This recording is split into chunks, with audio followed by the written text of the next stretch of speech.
Welcome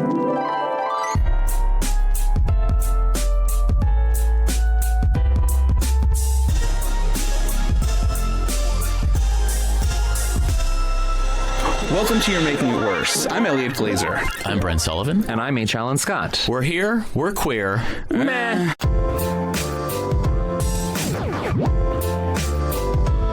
Textual healing. Okay, guys, we have a little bit of big news. Sarah McBride, a state legislator in Delaware, won the Democratic primary for their state's only U.S. House seat, the Associated Press reported this week, making her the heavy favorite to win in November in the deep blue state. If elected, she would become the first openly transgender member of Congress. Democrats have held the seat since 2010. President Biden, who is, of course, famously from Delaware, wrote the foreword for Ms. McBride's 2018 memoir, and he won his home state by 19 points.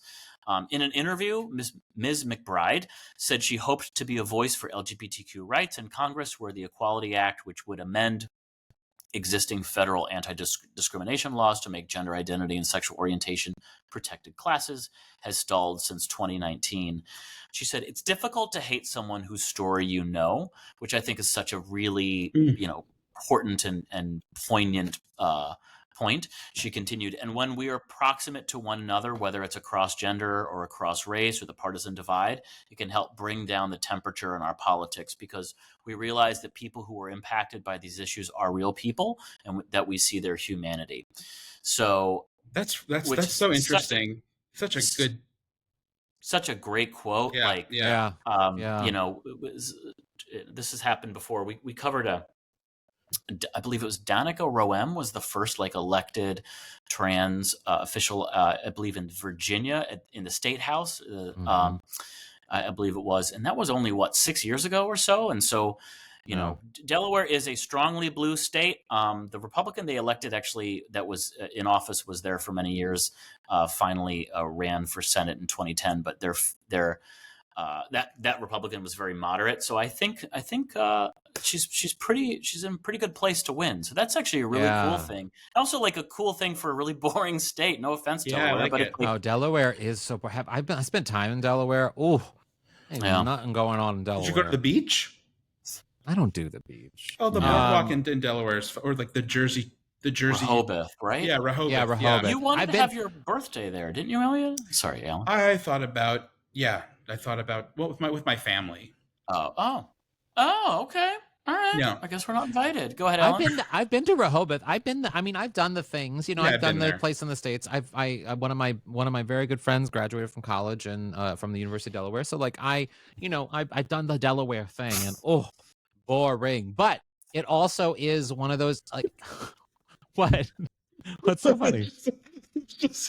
You're so exhausted by how you're so overtaken by how boring it is. It is that bad. There's nothing happening in Delaware. Literally, I want to go to Wilmington. I want to go to Wilmington. I've been to Wilmington, and is it also fun? Boring. No. I mean, everything closes early, and there's a couple. I mean, it's just so sometimes we're just either get me to DC or Philly, one of the places. I just need out. I need a place to go. But I do love this because I think she's right, and I think it's we've seen it on so many different ways where with Barack Obama, for example, years before when he gave that speech, and we started to America started to really ponder, could a black man win the presidency? Or have we reached a place in our history where we would elect a black man? And we're there now with Kamala in a lot of ways. And I think even now it's even easier to visualize it because we've had, thankfully, I think so many representations of a black man winning or of a woman leading a ticket for a presidential race. Or we've had so many examples that now it's kind of it's expected. It's of course we're going to do this. Of course this is happening. And I love that we're at this place and that she's also, leading the way in that way. You really can't see it until you actually start seeing it. That's the point. It's when people say representation matters, it really does. And ultimately, even sometimes when it's gotten to feel trite, or I can't think of the word. There's a word that I'm missing, but when it feels like it's just almost being done like just to do it. Yeah. Even when that, I forget the word, but when that's the case, even when that's the case, it still matters, because like, think about how much much value somebody gets from seeing their story mirrored somewhere. Yeah. And her saying that is not only important in terms of representation, but being able to do the very thing that I think we always talk about, which is being able to just like include nuance in a conversation. And nuance comes from from meeting somebody, you know, like she's saying, people who it's difficult to hate somebody whose story you know. When somebody who is across the aisle from her actually knows her, sees her as a person, experiences her as a coworker, as a human, as a full human being, you know, even at the most polite level, it's like they probably have to hate them a little bit less.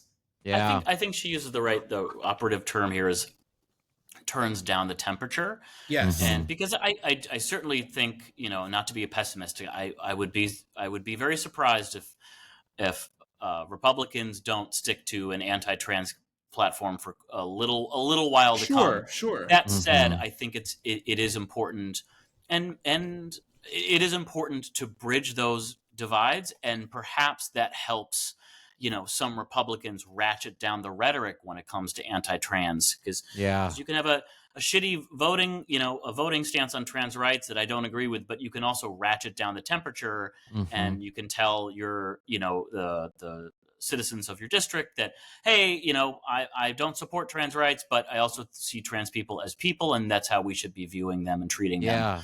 Well, and also, I mean, it kind of is fitting that she comes from a boring state, because I think like having it be just so normal and boring, mundane, like the mundaneness of it, the boringness of it, actually, I think goes a lot farther than when we're yelling and screaming at each other. If someone is just in there normalizing their existence, standing their ground, of course, standing their ground, but just being there, existing, says so much more than sometimes the yelling, you know, or virtue signaling on in the comments section. It's like, you're not going to change minds. Seeing and experiencing a person just there's a time and place for the yelling. There is a need for the yelling and the activism, of course, but not always. Interesting. I didn't know Alan was such a supporter of the stand your ground laws. You heard it here first, folks. That said, I think there's something also exciting about the fact that, yes, Delaware is a blue state, and everyone knows that, but it's not an activist blue state like California and New York and, you know, Washington or whatever. And so that's Massachusetts. So that's like cool to be like, oh, just kind of like what you said. She's not coming from LA, where people will roll their eyes. Oh, of course, LA is going to vote for, you know, a trans woman or something. She's coming from Delaware, a boring state that most people couldn't find on a map. So, and she also, the other reassuring thing is, I didn't look at the numbers, but this article I read said she did very well in the primary, so it wasn't like a split ticket, or it wasn't like a split primary where she only got like 51% or something. It sounds like she ran away with the victory, so that's a good sign as well. So we will keep our fingers crossed for Ms. I'm forgetting her name, Sarah McBride. Wow, she's that boring to you, is she?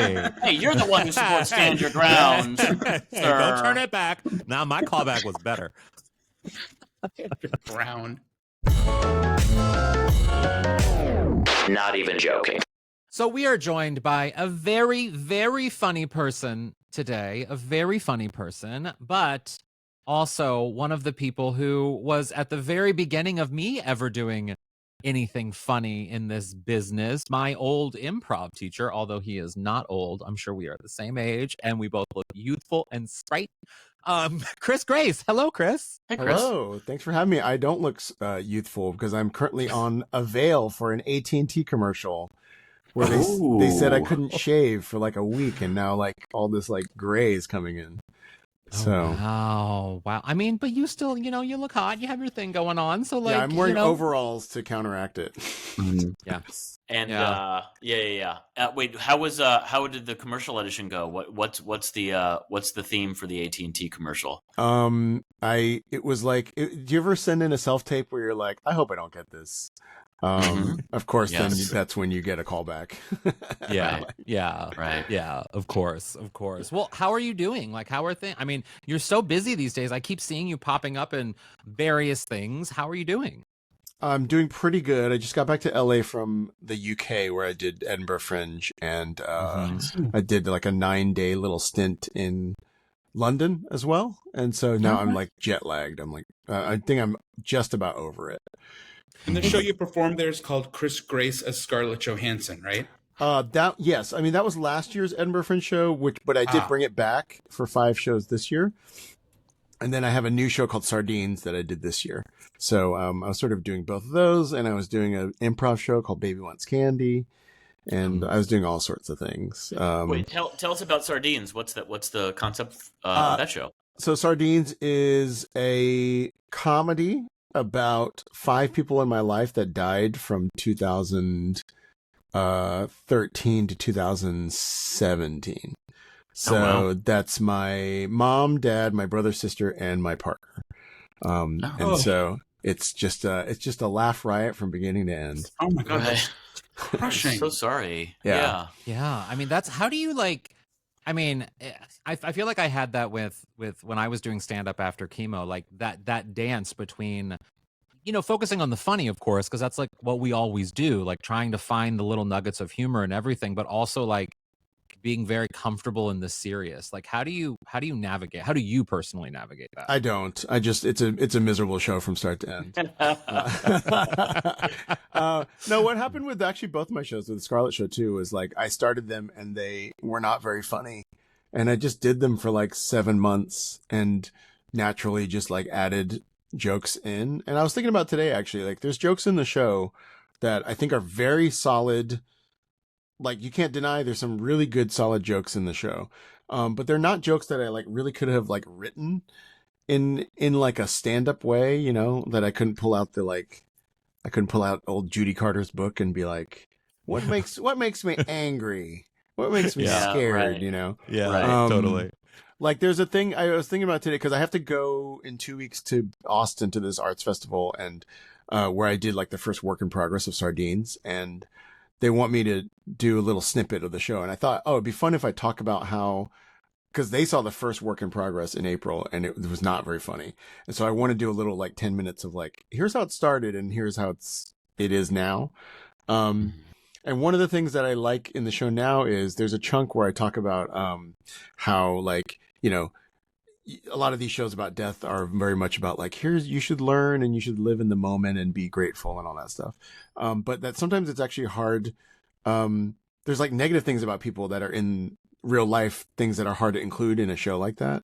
And one of them was that when my sister Jessie died, I owed her $1,600. And, there was like, so in April, basically I just said like, my sister Jessie died, I owed her $1,600. And like, that wasn't that great a thing. Right. And then over the month in Scotland, this past month in August, it evolved to where I was saying like, when my sister Jessie died, at the time I owed her $1,600. And there was a part of me that thought, I don't have to pay that back. Yeah. And then there was a show where I just went, I owed $1,600, and there's a part of me that thought, and that's all I said. And that got a laugh by itself. And then I started chasing that. I was like, how can I get, and it didn't work. Like the next day I just went, and nothing happened.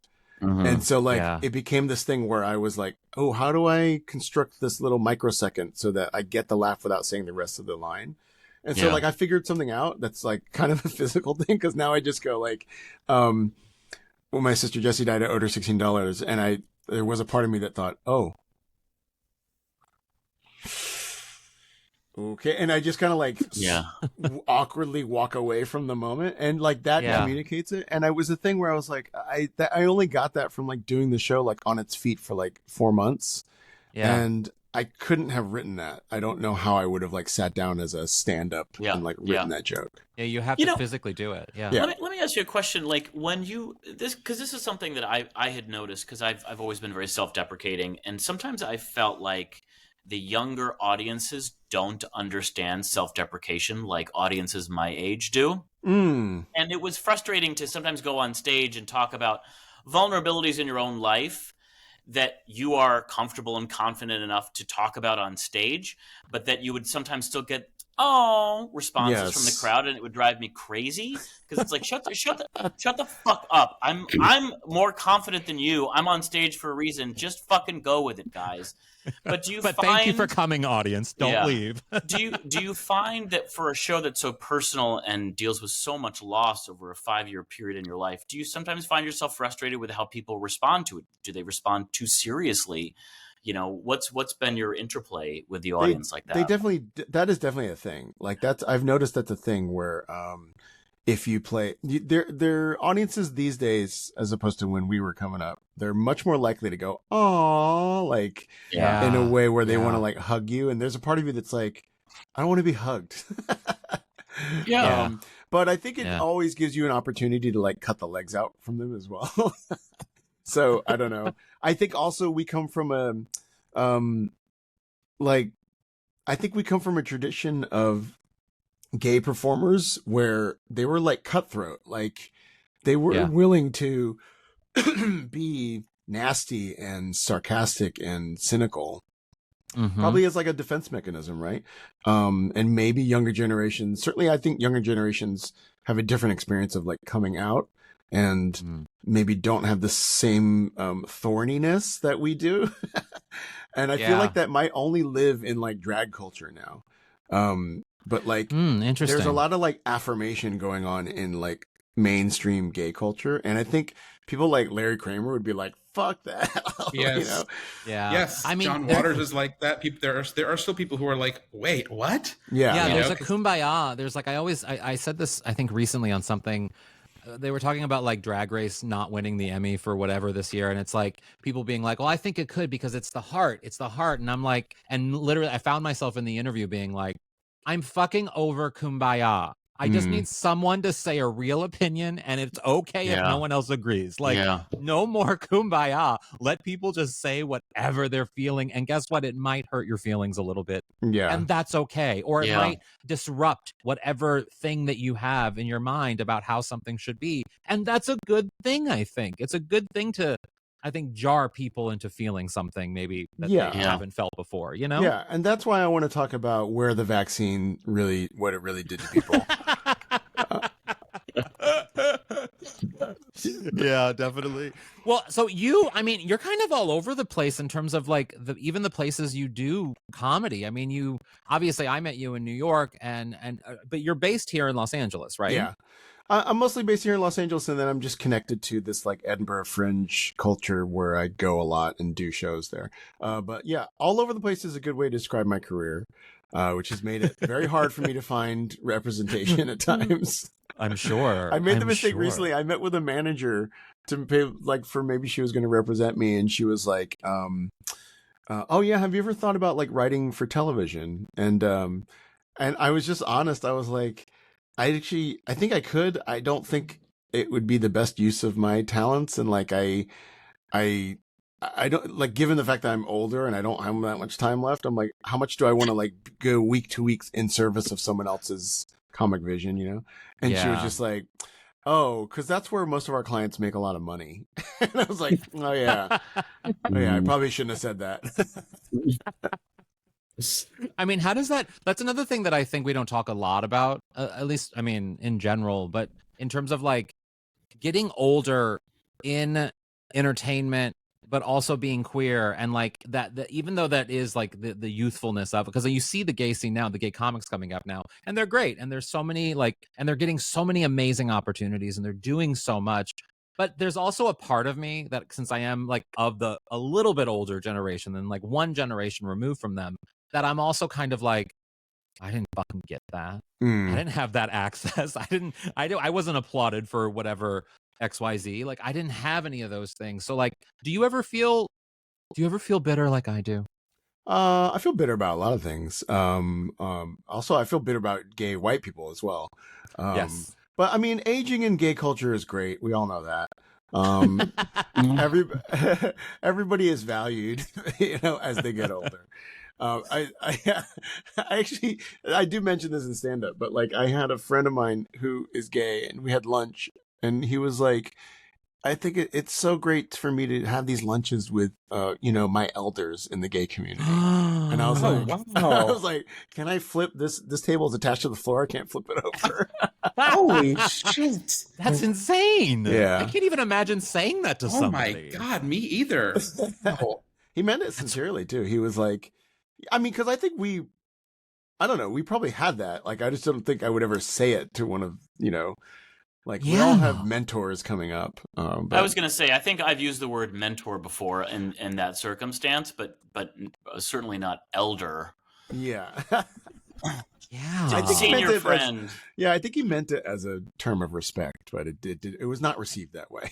I mean, yeah. No. The gay culture is so, and look, we were accused of this when we first started our podcast, when we were 6 years younger. And but it is very ageist, and like, it's such a foreign concept until you start going through it, which is the most inevitable thing in the world, because everyone will. And like, all of a sudden you're like, oh shit, it does kind of feel weird to hear things that you're just kind of instinctively not in someone's good graces because you're no longer 28 or something. Yeah, it's you can very also strange. tell that Brent is like, I mean, this is the mark of a true comic, in that Brent will remember the one comment that we received on ageism 7 years ago, and he will stew on it and live on it. Wait, what was the comment? What was the accusation? I forget what it was. Oh, Brent. it was literally in the first 10 episodes that we had. Someone just sent a comment saying, you guys are really ageist and you make a lot of comments sort of denigrating older gay people. And I think the reason I remembered it is, yes, I am very sensitive, and I will gladly concede that. In fact, I was just recently looking at our reviews, and someone complained about how I coughed during an episode, and I'm still enraged about that one. That said, I did also feel like, I think when we got that note, I was like, oh, I see where this person is coming from, and that's not a great thing. I like being edgy. I don't like making anyone feel bad. Yeah. I mean, I listened to some. I listened to some episodes in prep for today, and you guys did talk for a whole episode about how the older generation is riddled with AIDS, and I thought that was. But I thought factually that wasn't. I thought we super took that correct. one down. That was just on our Patreon.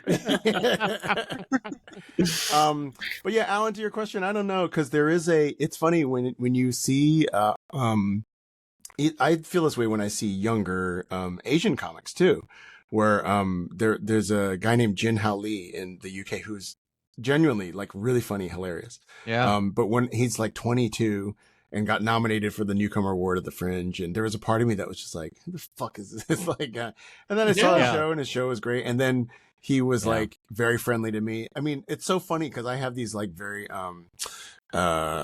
like imperious feelings about people, right? About people in the business. And then as soon as they're like, oh my God, I think you're so great, you're like, you know what? They're not so bad.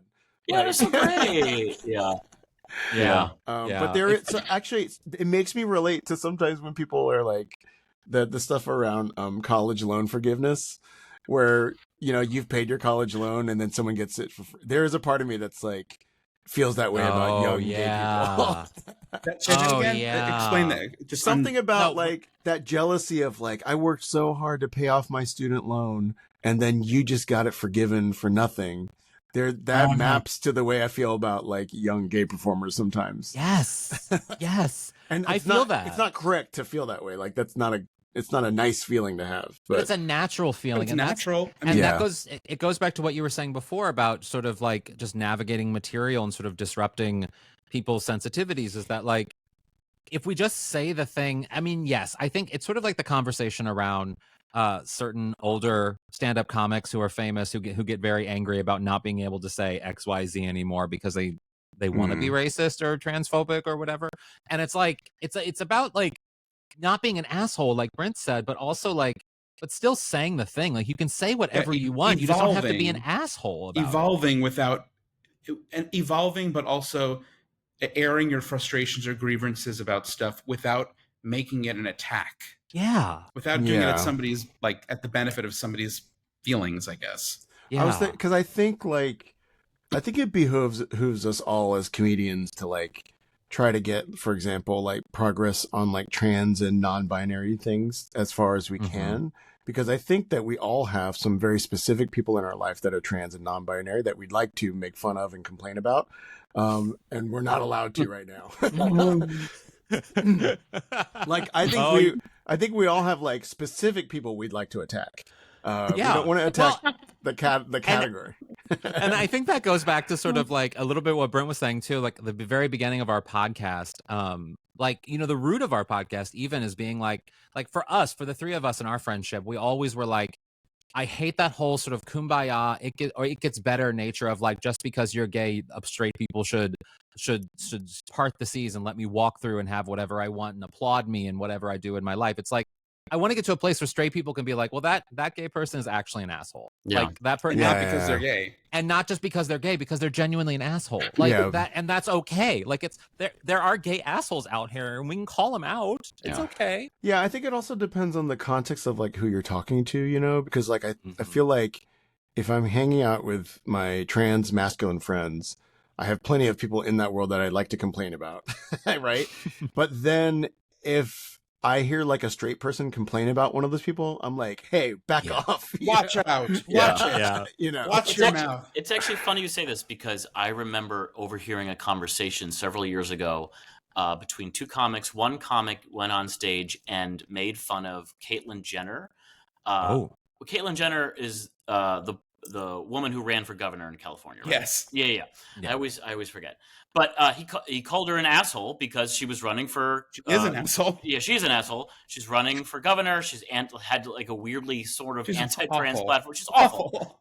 And there was another comic who said to this comic who made that joke that you can't say that. You can't say that Caitlyn Jenner is an asshole. And it's like, look, I think in particular, when you decide to run for office, you open yourself up to critique. Of course. Yeah. And office, she's hypocrisy. I mean, she's the worst. She just wants attention. So I just remember that being sort of like the high watermark of like, we are way too fucking sensitive about everything when you can't call this really bad, regressive woman an asshole. Like that's a bad place to be. Yeah, it's just so weird though, because like when we talk about like, oh, people are so sensitive, and then it gets taken out of context to like a right winger being like, yeah, they're too fucking sensitive. Like, you know, that part where it gets cut and spliced in a way that like, yes, we can be taught. And the thing is, like, the internet is all out of context. There is no nuance. It is all out of, everything is taken out of context and used in different ways and for different reasons. And it becomes this really, and for me, that's what I think is so great about live comedy, about what you're doing, Chris. And like in general, just like by doing shows that are uncomfortable, because you can't really take it out of context without seeing the full thing. Like you can't change whatever you're saying. And that's why, like, to me, live performance is like the best place to be, is that like you can see shit that isn't out of context. Yeah, I'm actually a AI optimist. Because first of all, I think AI is extremely fun. Like, I think people really people talk about how it's going to ruin society and all this stuff. It's like this, like the way people used to talk about drugs. They're like, without ever acknowledging that like drugs are very fun, and that's why people like doing them, you know? And like playing with ChatGPT and Midjourney and stuff is really fun. And also, I think it will bolster the value of live performance. Because you are still, AI is never going to be able to do a stand-up set for you. I don't think. Yeah. I mean, God, no, it's not, it's so dry. Yeah. I once asked ChatGPT to sext with me. Like to try to have a sex conversation back and forth, and it wasn't sexy. No, it wasn't. I'll tell you where to go. Yeah. There are some sites that will do it, and then you can pair it. Like I had about a page worth of an AI John Goodman talking to me. Oh, I love that. Was there an image? Did you ask for it to like pump out an image first? No image, but I think that could be done now. What era of John Goodman image would you use in an AI sexting? 100% the Roseanne era. Okay. I mean, that's a long era. Oh, so like, I mean, the first 5 years of Roseanne, probably. Okay, yeah, definitely. There's something about second season Dan. He's just so much of a loser, but at the same time, it's kind of hot because he keeps fucking up. I mean, you can't do the last season of the original run because it turned out he was dead the whole time. Right. He was dead. He was Right. dead. But then he came back somehow for the reboot, Yeah. which, you know, TV. TV, guys. The progress of TV. Well, Chris, so what? I mean, now besides the AT&T commercial that you're on hold That's for, my big. I have planned that Avail is going to last me the rest of the year, basically. What else is going on with you? Like, what's happening with you right now? So I'm back, and I am right now I'm trying to like promote the new so my Scarlett Johansson show got released as a special on Dropout, Yes, which is a streaming service, and so I'm trying to promote we had that. Paul on from the podcast. Oh. From Dropout on the podcast. Nice. Yeah. Wait, Robolina? Yeah. Uh-huh. Mhm. Oh, famous homosexual Paul Robolina. Famous homosexual. We love him. I encourage everyone to go follow him. I recommend people listen to his story about like I think it was like he picked up the wrong person or something. Yeah. And then I know I'm doing stuff. Oh, I have to I'm like doing I'm going back to Scotland to like teach musical improv. Oh wow. Yeah, I'm probably going to be doing some more stand up here in LA. And then I finished shooting on this show for Netflix that I think maybe will come out in January. Oh, that's exciting. It is a Shonda Rhimes show. That's all I can say. Oh, fun. So exciting. That's part of Shonda Land. Yeah. But I'm also go ahead. You should ask her to adapt your because I feel like she would be the one to do this. Your 50 Shades parody musical. I feel like I would love the Shonda Rhimes experience in the 50 Shades universe. I would like that. I will say she didn't write this. Someone else wrote it, but she came to the table read, and all she said was, "Hey, I'm just going to say a couple things. One is we will not tolerate any assholes here. It doesn't matter what number you are on the call sheet, you will show up on time. And two, you will say the words as Paul has written them. He has worked very hard on these, so we're not going to be improvising or fudging. You will respect his script." And then she just listen, that's all she said. That's great. I kind of like her. She's really great. Yeah. She's really cool. Her Barbie, I did not like, but she's really cool. Mm-hmm. Can you pass that along, Chris? Can you I let will. her know? I that? will. I mean, Please. we wrapped 4 months ago, but yeah, I'll Yeah. Let her know. Let her know. You know, Chris, it's weird. where It's can- weird on the Oh, call go sheet. ahead. They don't have her cell phone number for me to like text. Shocking. Can't text her. Shocking. Well, Chris, where can people follow you and everything you're doing on the internet? Oh, at Chris Grace Comedy on TikTok and Instagram. I do want to say that what was the year that like they almost did the public option for healthcare? Do you know That what I'm was saying? yeah. So you mean right before Obamacare became a law? 'Cause that yes, was yes. in So this 2012 was when it was in limbo. Okay, I will just say publicly that in 2012, I did a PSA with Andrea Rosen. We love her. And Andrea Rosen was supposed to hook me up with Elliot Glazer back in the day. Oh my god. Oh. She was like, I like this Elliot for you. I like, Aw. Oh. you know what? I'm going to connect you. Thanks, Oh, Andrea. that's so Drop the sweet. ball. Totally drop the ball. Well, at least one of us is married. That's right. One of us found Right. our long lost love. I mean, it's LA. We can do polycules. Yeah. anything's Yeah, possible. you can do Right. anything's. I mean, well, John Goodman on ChatGPT is sexting with you. So there you go. That's all Like you need, right. really. anything is possible. Well, thanks, Chris, so much for doing the podcast. Thank you so Thanks, much. Chris. Thanks for having me. And another thing.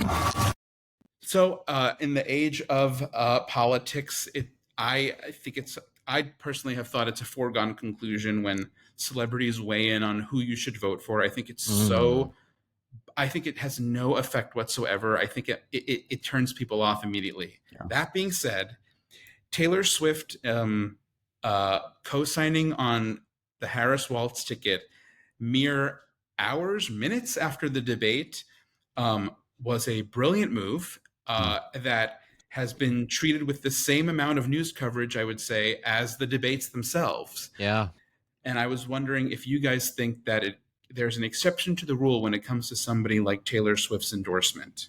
Well, I will say the best thing that came out of it, and I know because I think you shared this in your stories, because I follow you. Ellie Glazer on Yes. Instagram. Brent doesn't want. But the best thing to come out of it is Megyn McKelly's just meltdown over Taylor Swift not only endorsing Kamala Harris, but the reasoning. And I mean, in Taylor Swift's post, she highlighted that this was not her main reason, but it is one of the reasons that she went for Kamala Harris was because of Tim Walz's support of the LGBTQ plus community in his home state and the laws that he's passed and the things that he's done. And Megyn Kelly, Brent, I mean, if you haven't seen it, it's not like she's not just upset. She's going furious, nuclear. She's funny. She's furious both on her own channel. She's like, "Fuck you, Taylor Swift." Like literally, it's her own channel. Yeah. Well, and she did something with Tucker Carlson. Yeah. Oh, wow. So she's like blowing her top. She's blowing furious. So I do think that, just to answer your question, I do think that her endorsement, I think her, Beyonce, Oprah, there are a handful of people names. Who are who aren't just celebrities. They're culture brands. They're culture sort of tipping points in our culture. And Taylor Swift's endorsement, there is a data verifiable follow through that came from Taylor Swift's endorsement, because the next day, the website that she told people to go register to vote, I forget where it was, had 400,000 some registrations come from it. So, like, and who knows what direction they're going to vote, but there is a direction in which there was an impact of her posting that and then them following through and going to a website and doing something. And that is a big fucking deal. I was, it's funny. I was with a dear friend recently, beloved friend of the podcast, who shall remain nameless, back to celebrity endorsement stuff. But we were chatting, and she has some coworkers that are very, very successful, very famous people. And she was recounting that her coworker, who is a big Democrat fundraiser, again, celebrity Hollywood type, got an email from the party a couple of years ago that basically was sent to all these like Democrat liberal, Hollywood types that said, please stop endorsing us. No one cares. Wow. This is from the party. I'm sure it was worded in other ways, but no one cares. It doesn't move the needle. If anything, it kind of hurts. So just send us your money and shut the fuck up. Yeah. And so that's always made me laugh. Ever since she told me that story 2 weeks ago, but I do think, I think I was going to compare it, maybe not quite as powerful as Oprah, who was always sort of non-political until Barack Obama came along. Taylor Swift, I think, in particular speaks to a younger demographic, and that's a really recalcitrant group when it comes to voting. So if we can encourage hundreds of thousands of people to register to vote, by the way, that's not an insignificant number. 400,000 people, taken at face value for, however that means. They could have done it out of anger that she did it. So, like, we don't know. Yeah, you never know. I mean, I would certainly still skew towards thinking that, like, a good chunk of those voters are probably going to be left-leaning and actually want to vote. Well, but that's the interesting thing about Taylor Swift, and that's what I think makes her so fascinating, is that her demographic is a demographic that Kamala Harris is struggling with, meaning white women, and or that she needs in order to sort of tip her over, and that have hurt other Democrats in the past when they went for Republicans. And Taylor's base is mostly white women of many different ages, not just, we're also talking about Gen Z and in the millennial base as well. And so if she can convince that one undecided 32-year-old white woman in the Midwest who is working a middle-class job, that maybe if Taylor's onto something, I'm onto it because I liked her at that Eras tour, well then that's a big deal that Oprah can't even do.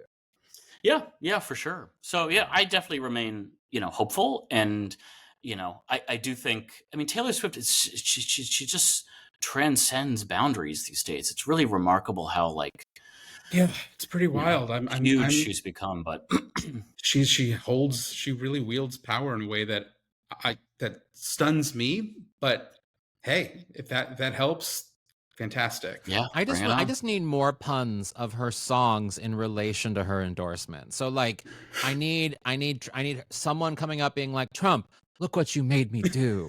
I'm not going to shake it off. I'm going to look into the blank space and say, I love you, my love story with Kamala. I saw a bunch of headlines that were like, when Trump got really mad that she endorsed, that she did you see his Truth Social post? All caps. I hate Taylor Swift. Insane.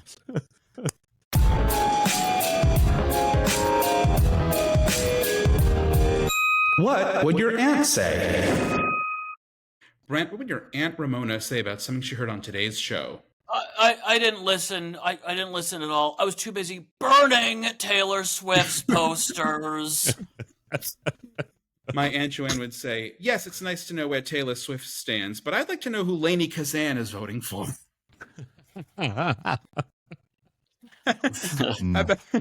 Aunt Ann.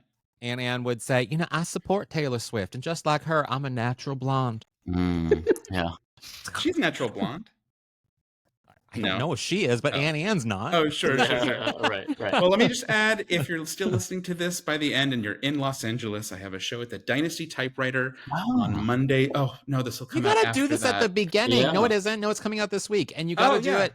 You got to do it at the beginning of the episode, Elliot, not at the end. People aren't listening right now. And you'll place it at the top? I mean, no, it'll be out of order. Okay, well, if you're listening, then it's Monday, September 23rd at Dynasty Typewriter. It's all new music and covers and mashups, and Rachel Bloom is on it, as is Broadway Barbara.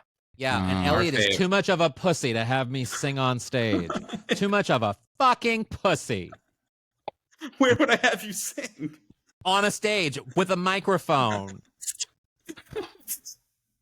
Retrofit a bit around Alan singing. Pussy. If it's a dare. Pussy.